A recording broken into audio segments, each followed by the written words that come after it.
শেষ আসমানি কিতাব আল্লাহ তাআলা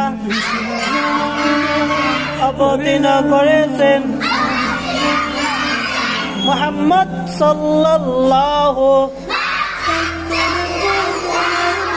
আলাইহি ওয়াসাল্লাম এর উপর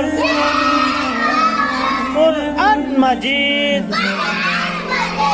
শিক্ষা করা সকল মুসলমানের উপর ফরজ। কুরআন মাজিদ আমাদেরকে সঠিক পথ দেখায়।